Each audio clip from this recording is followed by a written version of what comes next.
All right, thank you. Senator, are you giving way? Senator you, Mr. Marcoleta is President. recognized. May I have the permission, Mr. President, to read your letter addressed to the House Infrastructure Committee dated September 8, 2025. This is to formally approve your request for Mr. Brice Hernandez to attend your hearing tomorrow, September 9, 2025, 9 a.m. at the People's Center House of Representatives. We expect that he be returned safely immediately after the said hearing to the Senate. So this is very categorical, Mr. President. Their request that he be called for hearing in the House of Representatives was conditioned upon his safely return to the Senate. There is no need for a motion, Mr. President.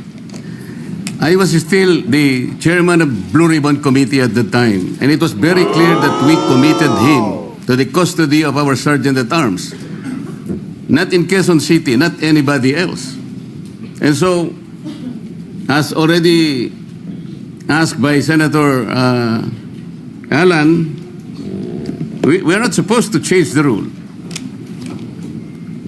I move, Mr. President, that he be back immediately to the custody of the Senate, not only because this is the condition that you gave them, but more importantly, in order to erase the perception that if he is here in the Senate, he is not safe. I will reject the idea that if he returns in the Senate, manganganib ang buhay niya. It is as if that we are giving credence to his statement, which I believe is not true, Mr. President. Mr. President. Majority Leader. Yes, Mr. President, with due respect to our colleague, Senator Marcoleta, there was an intervention. Actually, he was supposed to come back to the Senate, but the Speaker of the House had intervened and asked if he can be kept in the House, which you did not agree. And you said that we will put him in the PNP Custodial Center under the custody still of OSA and the Senate. Legal custody of the Yes. Senate. So Still. when he wrote the letter, Your Honor, wala pang intervention. So walang kasalanan dyan si Senate President. He was going to bring him in, but we are not bending any rule. But because the Senate President already has said the rule. Mr. which President, allows the us- request of the Speaker of the House of Representatives is inconsequential here. Legal or otherwise, the custody must be here. They are only asking us to lend him to their committee. The legal custody is still acquired by the Senate. And then the committee was the one who ordered him to be legally detained in the custody of the Senate. The committee was the one who did that, not the Speaker of the House of Representatives. He could request that, but we are sorry to deny that Maybe, because Mr. the legal President, custody, Mr. President, yeah. legal or physical, is still with the Senate. Mr. President, I Yes. think the points raised by Senator Marcoleta are valid. I think at that time, the witness had no fear of his life, but now he has fear of his life. We will guarantee that he's safe, even if he's in the Senate. No, that's why we're guaranteeing his safety if he's here in the Senate. But let's also be transparent, Your Honor, because I think the question there is kung meron bang mag-iimpluwensya pa sa kanya. That Diba? was the point of the Later on. minority leader. Correct. There might be a perception that if he's here, he might be influenced by someone. That is also Correct, Mr. President. the minority leader made mention of that. And that's why I believe the Senate President made that decision to keep him in a neutral area, which is the PNP Custodial Center. But then again, Mr. President, we're a deliberative body.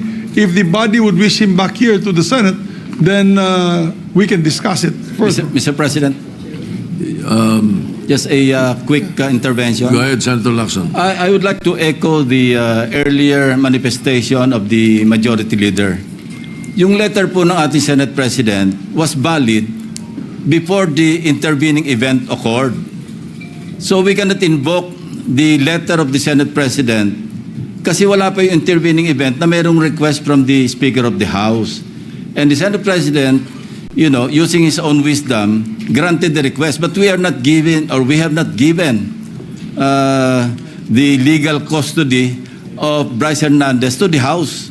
we still maintain or retain the legal custody over his person.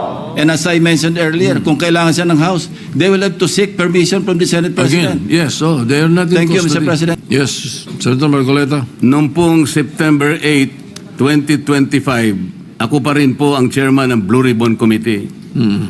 Ang Blue Ribbon Committee po ang nag-approve ng legal and physical custody nung ma-cite in contempt si Brice Hernandez. Nung makiusap po ang Speaker ng House of Representatives sa inyo, di po ba dapat nakonsulta naman ang chairman ng Blue Ribbon Committee? Dahil kami po, ginawa namin yon through the collective wisdom of the committee. Hindi po namin gawa-gawa yon. Kaya lang namin siya sinite in contempt sapagkat halos ipamukha na namin sa kanya ang mga datos. Ibinigay ko na sa kanya ang lahat ng ipinanalo at ipinatalo niya sa kasino. Pati yung ginagamit niyang dalawang ID na galing sa LTO, ayaw pa niyang aminin. Ganon po yung nangyari.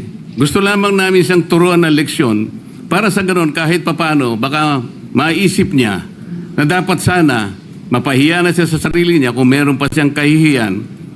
Dapat naman sana nung siya'y mag-request ngayon sa House of Representatives, hindi po sa kanya dapat manggaling ang request kung saan siya magko-custody. Ang custody po yung natapos na. Nagsalita na po ang Blue Ribbon Committee. Bakit po hindi man lang nakonsulta ang Blue Ribbon Committee? Bakit kailangan po ang House of Representatives Speaker ang mananaig sa kanyang request? Kalabisan na po ba ang Blue Ribbon Committee noong araw na yun, Mr. President?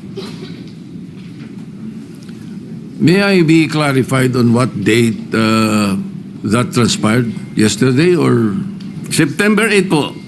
Monday? Yes, Mr. President. Majority Leader. Monday was the hearing here in the Senate. Monday he was cited in contempt. Yeah. But the hearing in the House was on Tuesday, September 9. Yes, And Tuesday. nasa- So in the evening, Opo. when yesterday, no. So in the evening, when the speaker called me, Senator Marcoleta was no longer chairman of the Blue Ribbon. No more because we had already elected It was Senator already Senator Lacson. Lacson, yes. Ibig bang sabihin po, Mr. President, nawawala ng visa yung ginawa namin? Hindi. He's Ganun po pala. He's still in legal custody. Dapat po, igagalang po kung ano yung aming iniwan. Yes, Doon tayo magsisimula. Ang iniwan ninyo, cite in contempt. Hindi And po. illegal Nasa custody legal of the custody Senate. na po ng, He was ng still House. under the legal ng, custody of ng the Senate. Mr. President, may I ask for a minute suspension? Session suspended.